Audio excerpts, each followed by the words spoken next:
your brain, you're in the nuts domain. Come on in, it's about to begin. Hi, I'm Matt, and welcome to Nerds Domain podcast. Today I'm here with Tyson Vick, and we are looking at his Kickstarter, A Steampunk Guide to Hunting Monsters. So, hi Tyson, how you doing? I'm doing good. All right, well, let's get started with a couple of real simple, easy questions, hopefully. In the impending zombie apocalypse, what is your weapon of choice? I don't know, something like an axe or a hammer or something.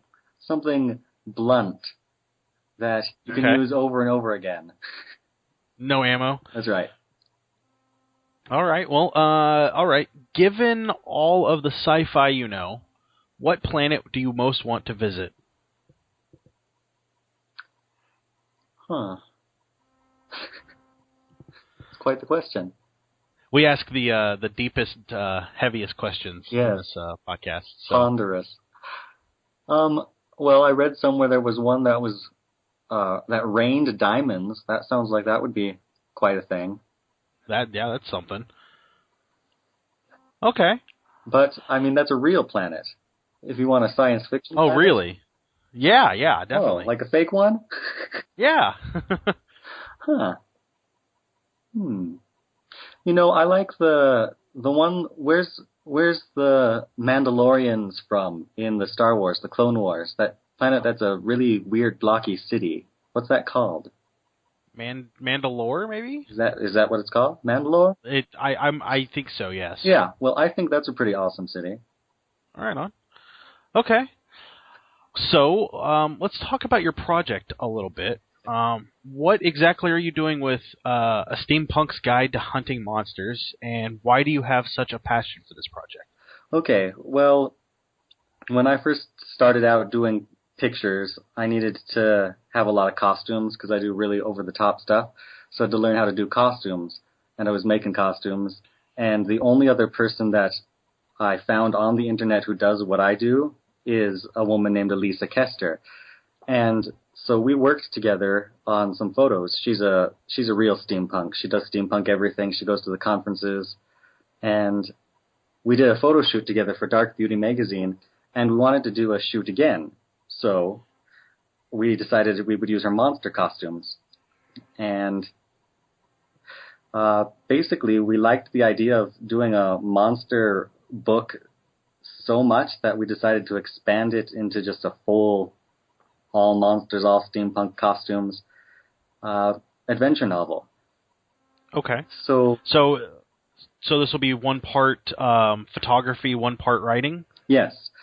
And the writing's like a travelogue, basically, of this woman who joins a monster hunting tour and travels around the world, discovering different monsters and getting in trouble.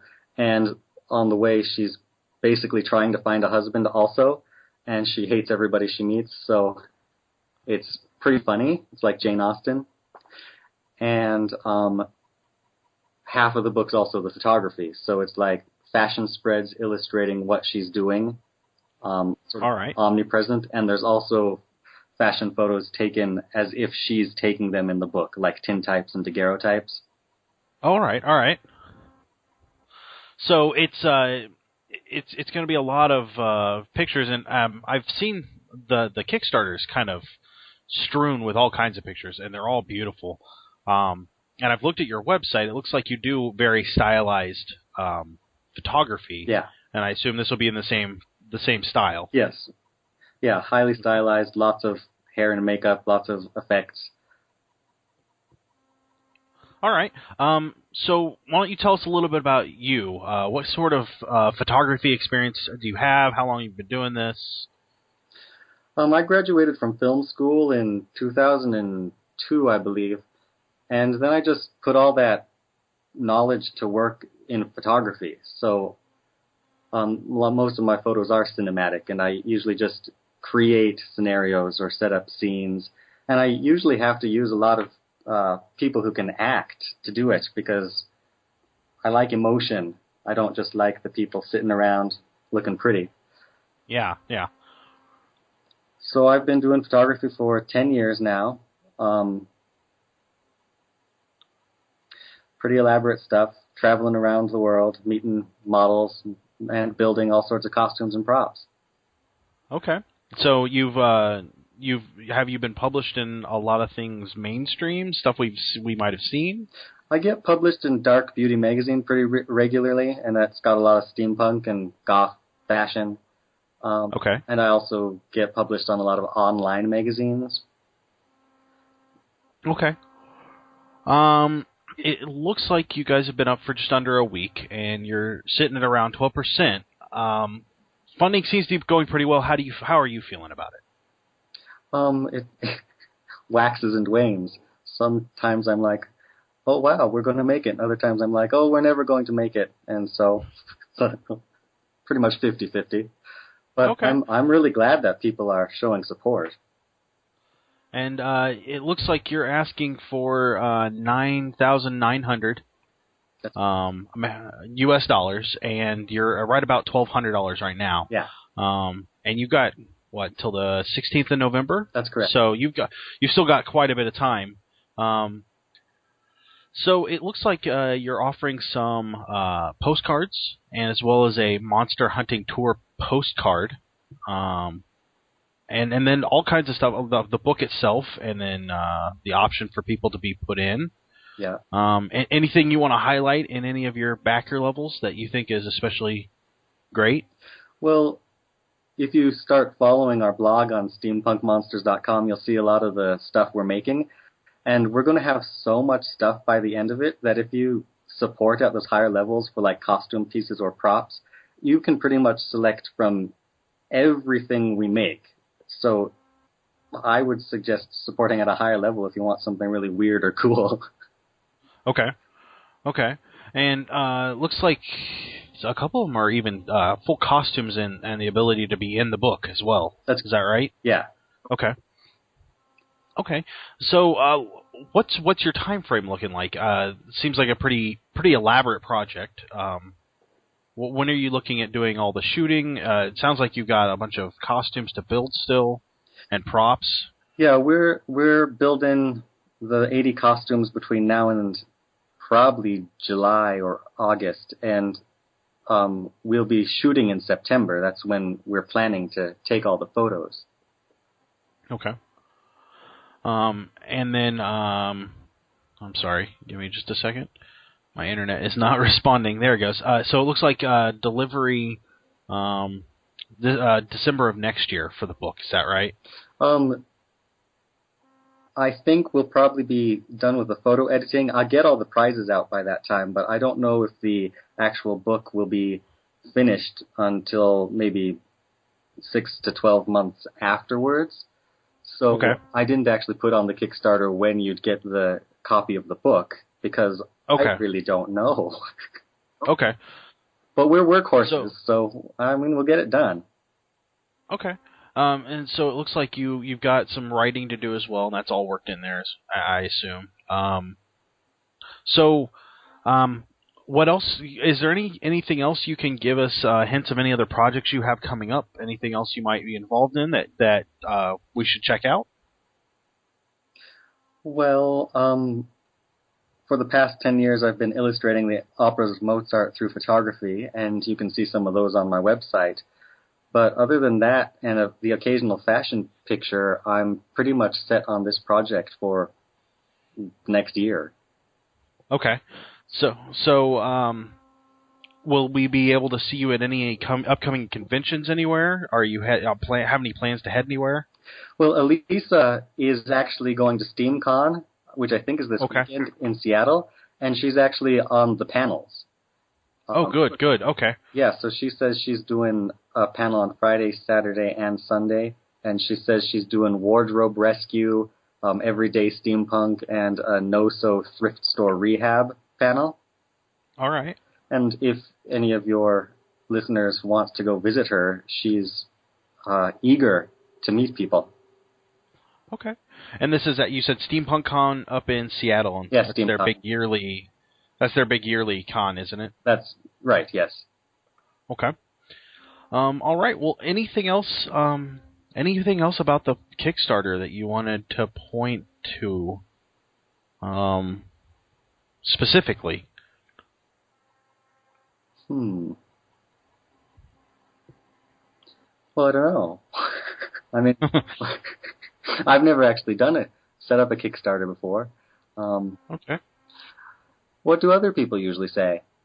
I don't know. That there's usually something they specifically like. Support level, maybe one of the prizes, or not prizes, backer rewards that they like to point towards. Okay, well, it looks like everybody who donates at the $20 level or above will get a digital copy of our book when it's done. Okay. So it's probably the best level to donate to. We don't have the plans for the physical copy of the book yet. So that's not in the Kickstarter rewards. Okay, so those will be a totally different situation altogether when you print them. Yeah. So, okay. All right. Well, it looks like there's plenty of visual examples of what you guys are working on, including a werewolf mask and a sketch of how that's going to look with the full werewolf. It looks like Elisa and her costuming is kind of all over the Kickstarter to give the backers an idea of what they're looking at. Your photography is gorgeous, and I took a look at your website earlier today, and it looks amazing too. And it looks like you've got at least one of your models up there already, and it looks like he's set, and you're ready to get him in costume. But everything looks great, and there's even a Mad Doctor kit that is a backer reward. I like that. That looks really cool. You should wait till you see the Mad Doctor. I'm going to start working on that probably in the next week or so, and that's one of the coolest costumes we've got. Good, cool. All right. Well, I encourage everybody to head over and check out the Kickstarter. Tyson, we can find you over at TysonVick.com, is that right? That's correct. And you said Steampunk Monsters as well? That's another place we can find you? Yeah, SteampunkMonsters.com is where we're putting all of our costume updates and stuff, so you can watch us build everything. It'll be fun. And then, do you have a Twitter we can follow you on? I never got a Twitter, actually. Okay. How about Facebook? Yeah, I'm on Facebook. Off the top of my head, I can't think of it, so I have to go there. Okay, that's okay. It's okay. Yeah, it's Tyson Vick Photo, so Facebook.com/Tyson Vick Photo. Okay. And you guys can head over to tinyurl.com/steampunkmonster, and that should take you right to the Kickstarter and get you set there. And there's all kinds of levels. So I think all the art here is beautiful, and I can't wait to see the finished product. So thank you. I encourage our listeners to head over there and check it out and see if that's something you like. And Tyson, thank you very much for coming on. And thank you for having me. All right, and that will do us tonight for that's the wrong podcast, for the Nerds Domain podcast. I want to encourage everybody to head over to our Twitter at Nerds Domain, and then you can find us at nerdsdomain@gmail.com, and you can email us there. You can head over to the website at nerdsdom.com, and you can always head over to iTunes and give us some feedback, some review, and we will talk to you guys real soon.